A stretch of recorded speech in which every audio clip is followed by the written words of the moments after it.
Hello students, today we will start the second part of the lesson Nationalism in India. Mainly we talk about civil disobedience movement, Simon Commission in this topic. So let's start this topic.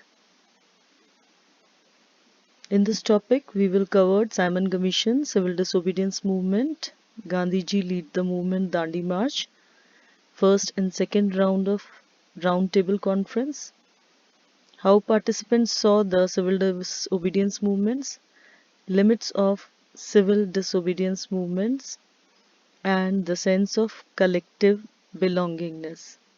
So let's start. First, we talk about the Simon Commission.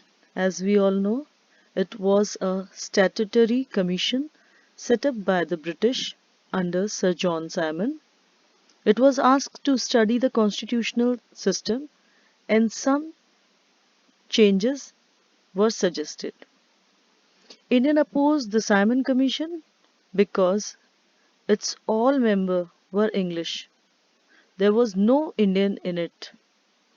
It did not provide any hope of Swaraj to Indians. This is the pic of Sir John Simon, and people cry, Simon, go back, Simon, go back. So let's talk about the Lahore session of Congress. Lahore session passed a resolution demanding complete independence for India. In case this demand was not fulfilled, it would start civil disobedience movement. So this Congress session was held at Lahore in 1929 under the presidency of Jawaharlal Nehru, and we all know this session was on the bank of river Ravi. Lahore nowadays in Pakistan, as you all know. Gandhiji demanded 11 demands in front of Lord Irwin.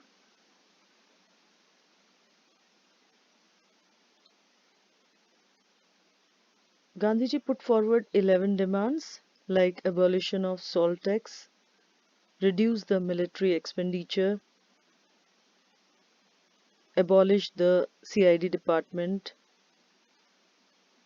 and so on. There are lots of demands by Gandhiji, but the six were the main, as you have seen in this slide. Development that led to the launching of the civil disobedience movement. So we all know it happens because of Simon Commission, Great Depression that made the people's life miserable, Lahore session in which Congress take the resolution of Purna Swaraj. Gandhi inaugurated the movement by breaking the salt law at Dandi. Now talk about the Salt March. As we all know, Gandhiji decided to inaugurate the civil disobedience movement by breaking the salt law on March 11, 1930.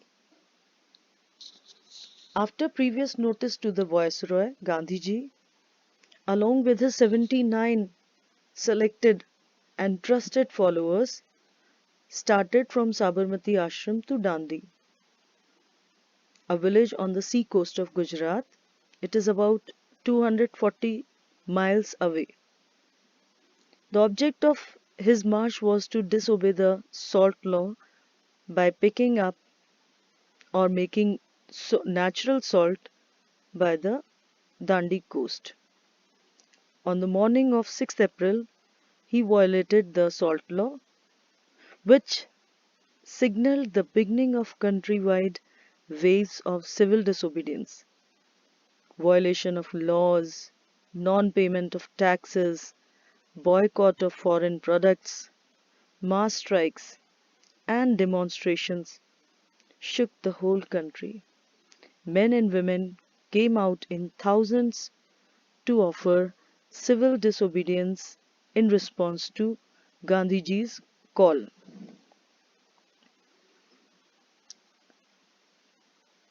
Because the English government imposed heavy taxes on salt. The production of salt was the monopoly of the government, so the price of salt was very high. Therefore, Gandhiji opposed the salt law. He called off for civil disobedience movement. He chosen salt as a symbol of unity of nation. He declared that the salt tax imposed was the most inhuman act that the ingenuity of man could devise. Before starting the movement on 31st January, he wrote a letter in which he demanded 11 demands. Now, the question is, why only salt? Salt is consumed by both poor and the rich. It is one of the most essential items of food. The government had the monopoly over its production. Mahatma Gandhi called tax on salt as the most repressive act of the British government. Look, these are some pictures of Dandi March. The main features of civil disobedience movement. Gandhiji marched by foot from Sabarmati to Dandi to broke the salt law, and Gandhiji called off the movement on 5th March 1931 under the Gandhi-Irwin Pact because he agreed to attend the second roundtable conference. So Irwin freed all the political prisoners. He was restarted when it was civil disobedience movement was restarted when Gandhiji returned from London. It was finally called off in 1934. Now let's talk about difference between non-cooperation movement and civil disobedience movement. People refused to cooperate in NCM and people broke the law in CDM. Muslim participation is large in NCM, but in CDM, Muslims' participation was less. No tax campaign was not there in CDM, but people refused to pay taxes in CDM. Now see some more difference here. NCM launched in 1921 and CDM in 1930, and these are the causes. Here the First World War, Jallianwala Bagh and Khilafat movement.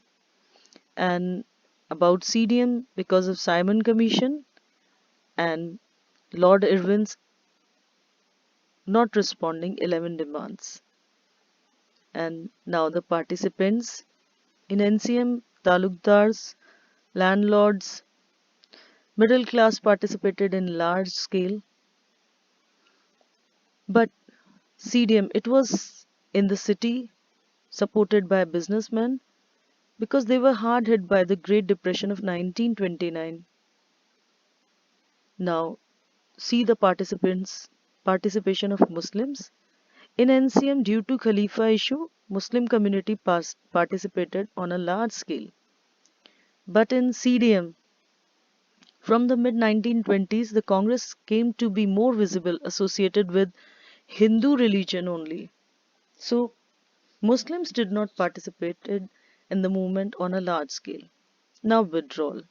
Because of the incident of Chauri Chaura, Gandhiji withdrawn NCM in 1922 And CDM was withdrawal in 1931 when Gandhiji signed Gandhi-Irwin Pact. These are some more differences. Now, social groups which participated in CDM, civil disobedience movement. As I have told you, rich peasants, poor peasants, business classes, and industrial worker participated in it. Now, main contribution of the civil disobedience movement. It was the first struggle to win Purna Swaraj or complete independence, and based on non-violent satyagraha, Gandhian ideas. Women participated in large number in this movement. It was the first time when women participated in any kind of movement openly. It was a great mass movement. Different social groups participated in it. It was an open challenge to the British rule. The people openly disobeyed laws. Main limitation of the civil disobedience movement. Dalits did not participate in CDM because the Congress did not give importance to their demands. Many Muslims did not participate in it. They thought that the Congress was moving close to the Hindu Mahasabha. Communal riots occurred in many places. Disunity between Hindus and Muslims started. Industrial workers' participation was minimum. Efforts made by Gandhiji for the upliftment of Dalits. He said that Swaraj would not come for 100 years if we, the Indians, are not going to abolish untouchability. He called the untouchables Harijan, means the son of gods. He organized satyagraha for various purposes like temple entry, access to public well, tanks, roads and schools for Dalits. As we all know that earlier the untouchable peoples means the Dalits were not allowed in such places where the upper caste people used to go. He cleaned Harijans colonies and in his ashram there was no caste feelings. He asked the upper caste Hindus to give up the inhuman practices of untouchability. Now, Gandhiji versus Dr. B.R. Ambedkar. Dr. Ambedkar demanded separate electorate for Dalits. He wanted to uplift the Dalits and he wanted a political power to help them.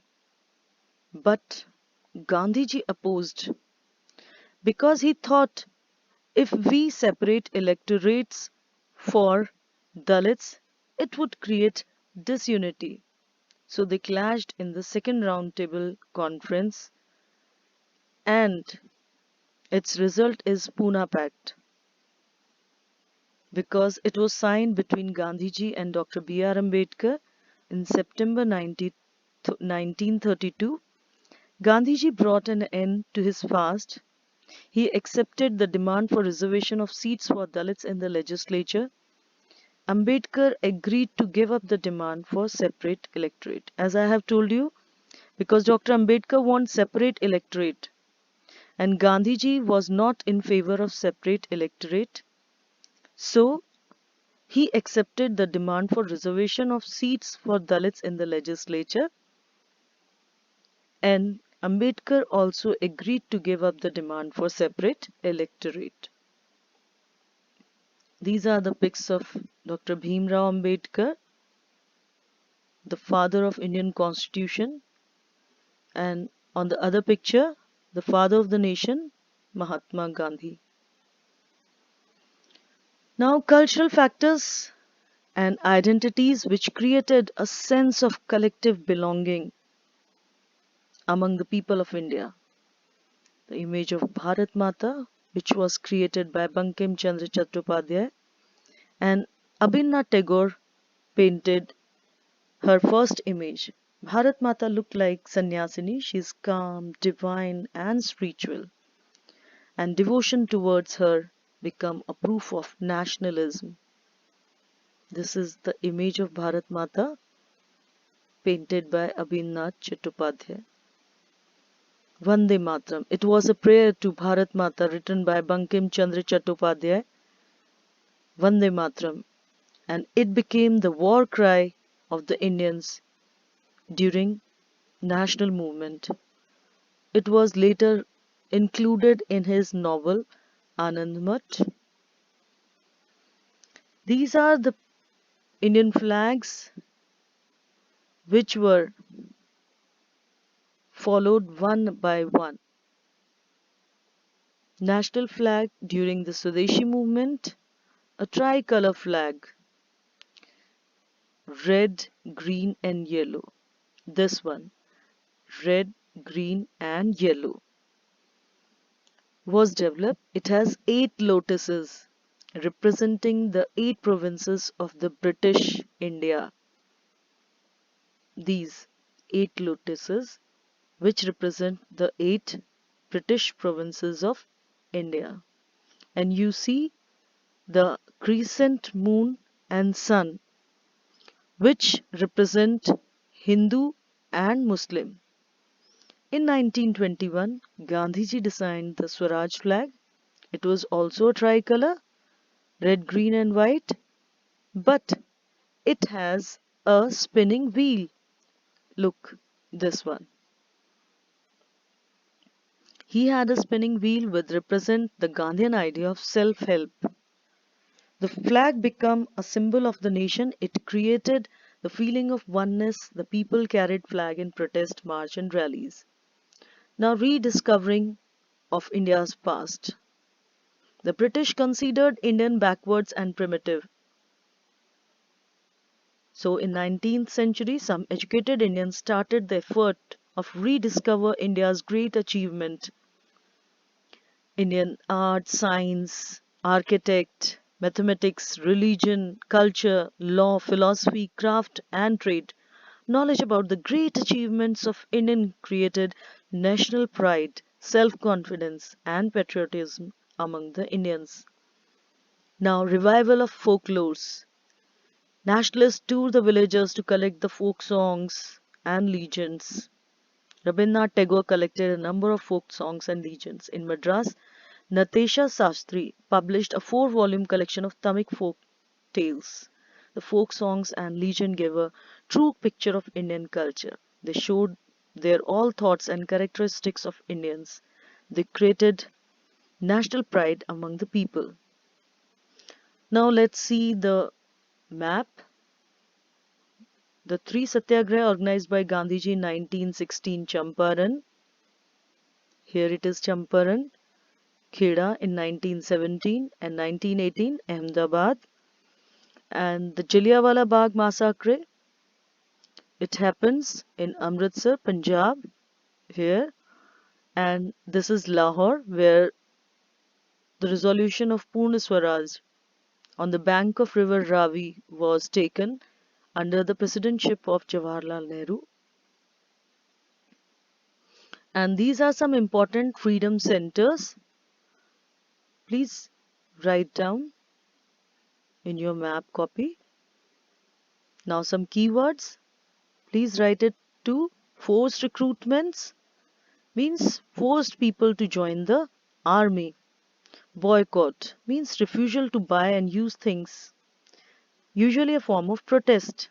Picket, a form of demonstration or protest by which people block entrance to a shop, especially for liquor shops. Begar, villagers or laborers were forced to contribute work without any payment. Now write down some important terms. Vernacular Act, Satyagraha, Inland Immigration Act, and colonization. This is timeline from 1915 to 1922, and this is timeline from 1922 to 1947. Thank you.